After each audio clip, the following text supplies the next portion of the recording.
이때 예수께서 갈릴리로서 요단강에 이르러 요한에게 세례를 받으려 하신대 요한이 말려 가로되 내가 당신에게 세례를 받아야 할 터인데 당신이 내게로 오시나이까. 예수께서 대답하여 가라사대 이제 허락하라. 우리가 이와 같이 하여 모든 의를 이루는 것이 합당하니라 하신대 이에 요한이 허락하는지라. 예수께서 세례를 받으시고 곧 물에서 올라오실새 하늘이 열리고 하나님의 성령이 비둘기같이 내려 자기에게 임하심을 보시더니 하늘로서 소리가 있어 말씀하시되 이는 내 사랑하는 아들이요 내 기뻐하는 자라 하시니라. 아멘.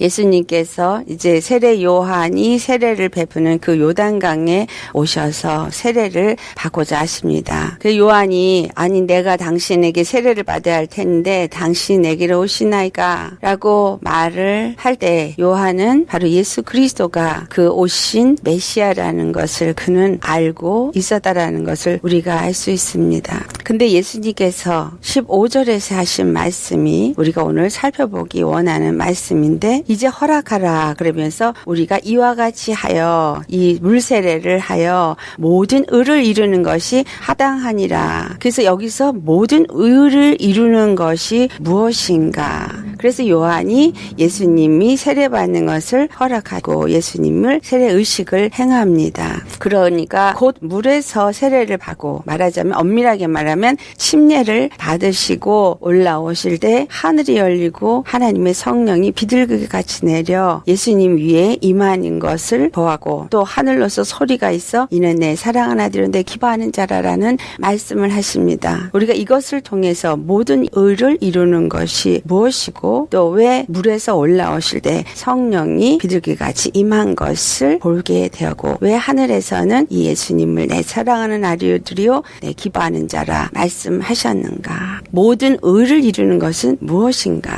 예수님을 하나님의 의다 이렇게 얘기를 합니다. 예수님이 세례를 받으심으로 인해서 침례를 받으심으로 인해서 모든 의를 이루는 것이 합당한 일을 행하신 거다라고 말한 것은 예수 그리스도가 그 물에서 침례를 받으신 것이 하나님께서 나타내고자 하는 의, 그것을 이룬 행위다라는 것을 알 수 있습니다. 예수님께서 물에서부터 침례를 받으신 것이 모든 의를 이루는 것이라고 말할 수 있는 것이 무엇인가? 우리는 그것을 먼저 살펴보도록 하겠습니다. 예수님께서 이 물에서 침례를 받으신 것은 예수 그리스도 십자가에서 죽으시고 부활하실 것을 상징적으로 우리에게 보여주신 행위이십니다. 그것은 또한 우리에게 어떤 의미를 주냐 하면 우리가 예수 그리스도 안에서 죄에 대해서는 주고 의에 대해서 사는 자가 되게 하신다는 것을 보여준 사건입니다.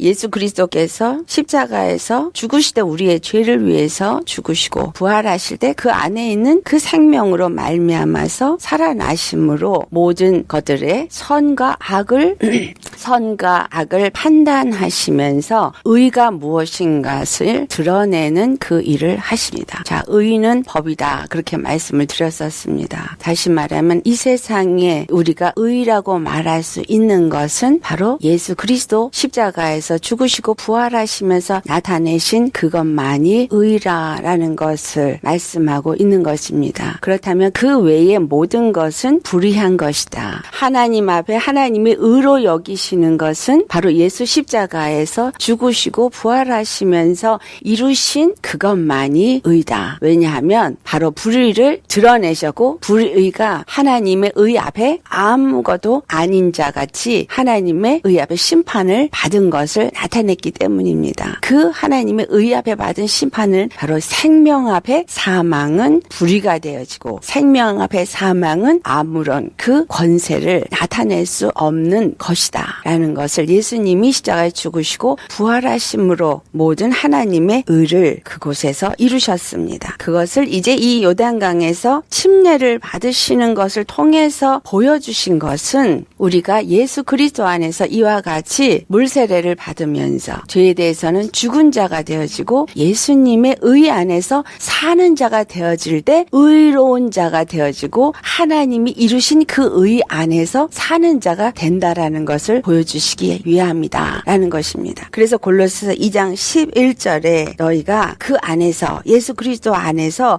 손으로 하지 아니한 할례를 받았으니 곧 육체의 몸을 벗는 것이요 그리스도의 할례니라. 이런 말씀을 합니다. 우리가 예수 그리스도를 믿고 죄에 대해서는 장사되어진 자요 예수님의 생명 안에서 의롭다함을 얻고 의인으로서 사는 새 사람을 입은 이것이 육체의 몸을 벗고 부활하신 예수 그리스도의 할례에 내가 동참한 것이고 예수 그리스도 안에서 믿는 믿음의 삶을 사는 시작이 되어졌다라는 것을 말씀하고 있습니다. 그런데 물에서 올라오실세 16절의 말씀에 물에서 올라온다라는 이 말씀은 무엇을 의미하는가? 지금 물 속에 잠겼던 예수님이 물에서 올라오셨습니다. 물에서 올라오니까 성령이 그 위에 비둘기같이 임했습니다. 이것을 우리에게 구체적으로 설명해 주는 것은 바로 창세기 1장 9절에 있는 말씀입니다. 하나님이 이르시되 천하의 물이 한 곳으로 모이고 묻히 드러나라 하시니 그대로 되어져다라고 말씀합니다. 자, 천하의 물, 이 땅에 있는 모든 물이 우리 물 그러면 윗물과 아랫물로 나뉘어졌죠. 그래서 윗물은 하늘에 있는 생명수의 강을 말하고 아랫물은 이 땅에 있는 물이라고 볼 때 이 땅에 있는 물들을 한 곳으로 몰아내시고 그 묻히 땅이 드러나게 하신 것이 창세기 1장 9절의 말씀입니다. 구약에서 출애굽기에 물이 한 곳으로 모여들고 땅이 드러난 사건, 그것이 바로 홍해요 또는 요단강이었습니다. 이 예수님이 물에서 올라오실 때 이 물에서부터 무엇이 올라온 것이냐면 바로 묻이 올라온 것입니다. 이 땅, 이 묻, 이것은 다른 것이 아니라 바로 창세기를 볼 때 그 땅에 씨 맺는 채소와 열매 맺는 나무가 심기어지게 한 땅이었다라는 것입니다. 예수 그리스도께서 물에서부터 올라왔다는 얘기는 이 세상에 마귀로 인해서 예수님을 십자가에 못 박게 하는 모든 이론들, 어떤 이즘, 사람들이 만든 어떤 주의, 다른 복음, 그래서 진리라고 말하고 하고 의라고 말하고 하는 그 모든 것들에 의해서 마치 죄인처럼 죽으셨지만 그 율법을 십자가에서 다 이루시고 부활하시면서 하나님이 심기어질 수 있는, 하나님의 생명이 심기어지고 하나님의 열매를 맺을 수 있는 그러한 씨 맺는 채소와 열매 맺는 나무를 심을 수 있는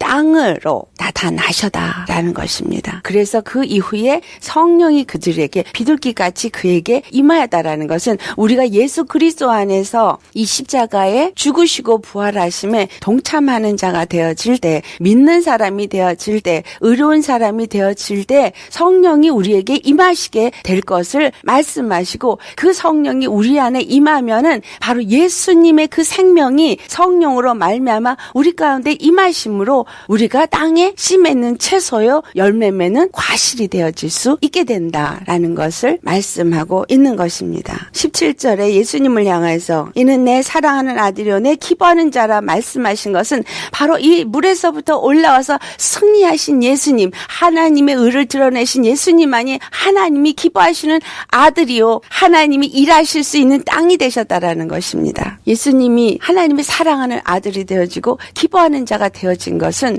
바로 생명으로 승리하시면서 하나님의 모든 의를 이루시고 나타내셨기 때문이다 라는 것을 우리는 알아야 합니다. 예수 그리스도 안에서 내가 예수님을 믿는 자가 되어져다면 반드시 나는 예수 그리스도의 땅에 속한 땅이 되어야 합니다. 아멘. 그것을 다른 말로 그리스도의 몸이라고 말하죠. 예수님이 십자가에서 죽으시고 부활하시면서 바로 그리스도의 몸을 세우시는 성전이 되어졌던 것, 이스라엘 땅이 되어졌던 것, 이스라엘 나라가 되어질 수 있게 하여 주신 겁니다. 그 땅은 세상에서 구별된 땅이었어요. 이스라엘이라는 나라가 세워진 땅은 세상에서 구별된 땅이었다라는 거예요. 바로 어디서 나온 땅? 물에서 나온 땅. 바로 세상의 이론과 세상의 논리와 세상에서 말하고 있는 진리라고 말하는 그런 의라고 말하는 모든 것들을 불의한 것으로 증거하시고 단 하나의 의가 되심을 드러내시고 단 하나의 나라가 되어지고 그것이 하나님의 나라요 하나님의 통치권이 안에 주어진 나라라는 것을 나타낸 것이 이스라엘입니다. 그 이스라엘은 바로 씨 맺는 채소, 열매 맺는 나무가 되게 하신다. 이 열매 맺는 나무를 보면 누가 먹어요? 창세기를 보면 새들이 먹고 짐승이 먹고 그렇죠? 사람도 먹고 사람들이 먹고 사는 양식이 되어지게 하는 거예요. 새들이 먹고 사는 양식이 되어지는 거예요. 짐승도 먹고 사는 양식이 되어지는 거예요. 이 땅에 어떤 자들 자들이 짐승이라고 표현됐어요? 하나님 앞에 생명을 갖지 못하고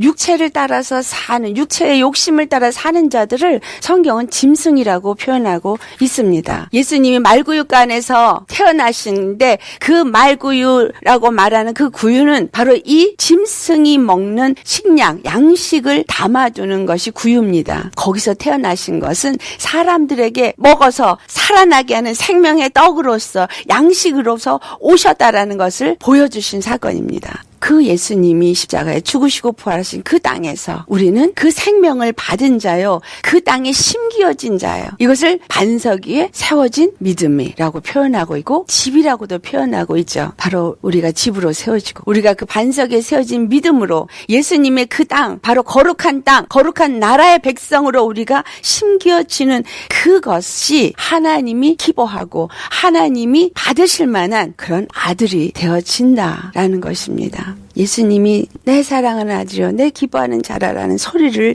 들은 것은 하나님의 의를 이루셨고 나타내셨기 때문입니다. 그래서 하나님이 모든 만유의 재판관이 되시고 모든 만물의 주가 되시도록 하였기 때문에 예수님이 바로 하나님이 사랑하는 아들이요 기뻐하는 자가 되신 겁니다. 우리도 믿는 자로서 하나님 앞에 사랑하는 자 아들이요 기뻐하는 자가 되어질 수 있는 것은 단 한 분 예수 그리스도 그 거룩한 땅, 하나님의 의를 나타내신 그 땅, 그 몸에 속한 자가 되어질 때 내가 하나님의 사랑하는 아들이 되어지고 하나님의 기뻐하시는 자가 되어집니다. 다른 말로 표현하면 그 이스라엘 땅을 하나님의 포도원이라고 성경은 말하고 있습니다. 그 포도원에 하나님이 극상품 포도나무를 심었는데 너희가 어찌하여서 들포도를 내느냐, 이사야서 5장 2절에 있는 말씀이죠.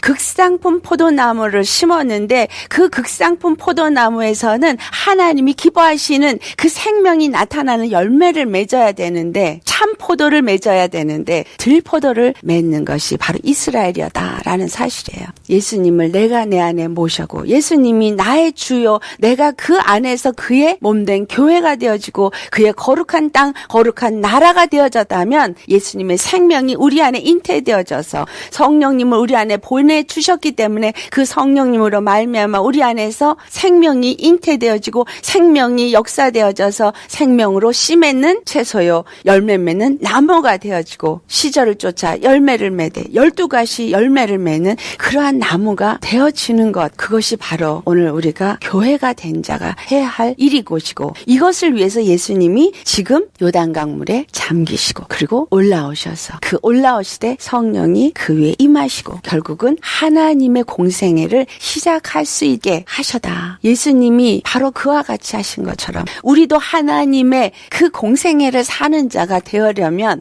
그리스도의 교회로서의 의로운 자의 삶을 살려면 반드시 예수 그리스도의 이 받으신 물세례에 내가 동참해야 한다라는 것입니다. 그래서 예수 믿는 자들이 물세례를 받는 거죠. 엄밀하게 말하면 예수님의 죽으심에 동참하고 그의 부활하심에 동참하는 자가 되어야 한다. 이것을 사도 바울은 로마서 6장 4절에서부터 7절에 말씀합니다. 더 이상 죄에 대해서 살지 아니하고 의에 대해서 사는 자, 이런 자가 예수님의 물세례 십자가의 할례에 동참한 자요, 그런 말미암아 의롭다함을 얻은 자가 되어져서 그들 안에 성령님이 임하시고, 성령님이 임하셔서 성령님이 그 안에서 시절을 쫓아 과실을 맺게 하고 열매를 맺되 하나님이 기뻐하시는 극상품 포도 열매를 맺게 하시고자 하십니다 라는 것입니다. 내가 예수 그리스도 안에서 극상품 포도를 맺는 포도나무가 되어지고 극상품 생명을 나타내는 생명의 열매를 맺는 생명나무가 되어질 수 있는 것은 오로지 그 땅, 바로 이 물에서 올라오신 땅 예수 안에 심기어질 때에만 가능하다라는 것입니다. 바로 그 땅은 에덴이기 때문에 그가 친히 나무에 달려서 그 몸으로 우리 죄를 다 담당하시고 우리를 죄에 대해서 죽고 의에 대해서 살게 하시기 위해서 그와 같이 하셨다라는 것이 베드로전서 2장 24절에 기록된 말씀입니다. 그가 채찍에 맞음으로 우리가 나음을 입고 그가 십자가에서 못 박히심으로 우리가 죄에서 또한 죄 악에서부터 건짐을 받고 이 땅에서 죄로 말미암아 주어진 저주와 가난과 고통과 모든 것들을 다 십자가에 못 박으셔다라는 겁니다. 오늘 내가 바로 예수님 안에 심겨진 그러한 극상품 포도나무라면, 바로 그 죽으시고 부활하시면서 나타난 그 땅에 심겨진 나무라면 우리는 바로 그 생명이 나타나는 자가 되어져야 되겠죠. 그것은 바로 천국에 사는 자요, 천국의 생명나무가 되어져야 되기 때문에 이 세상에 있는 모든 것들로부터는 반드시 구별된 자가 되어져야 한다라는 것입니다. 그래서 세상의 불의에 대해서 나는 죽은 자이니까, 예수님의 의에 대해서 산 자니까 이 모든 세상에서 내게 주어지는 어떤 슬픔과 고난과 피바과 가난과 질병과 이러한 것들은 나하고는 상관없는 것이 되어지는 것, 그것이 바로 믿음입니다. 그래서 예수 그리스도 안에서 평강이고 안식을 누리는 천국의 심령이 가져진다라는 것은 바로 이러한 예수 그리스도의 죽으시고 부활하심으로 이루신 그 진리, 십자가의 진리 안에서 내가 모든 것을 다 내려놓을 때, 그분 앞에 다 맡기고 온전히 믿음으로 서서 예수님과 함께 동행하는 자가 되어질 때 생명의 열매, 그 결실이 우리의 삶 속에서 나타나지고 하나님 앞에 영광을 나타내고 그 의를 드러냄으로써 하나님 앞에 너는 나의 사랑하는 아들이요, 내 기뻐하는 자라, 이 소리를 우리가 듣게 되어지는 것입니다. 우리 모두가 이러한 자가 되시기를 예수 이름으로 축원합니다. 아멘.